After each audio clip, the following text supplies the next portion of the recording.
Tasi. Hello again, little learners. Are you ready for a playful new letter? It's the powerful letter P. Say it with me. P, P, P. This is uppercase P. It makes a P sound, like popcorn popping. This is lowercase p. P is for penguin. Slides in happily. Pineapple.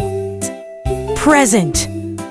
Pops open with sparkles. Let's trace the letter P in the air. Down and around on top. That's uppercase P. Now let's try lowercase p. Down and a little circle on the side. P is for penguin sliding fast. P is for penguin sliding fast. Pineapple treats that really last. Presents wrapped with bows so neat.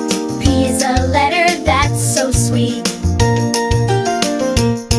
Lay! Perfect job, friends.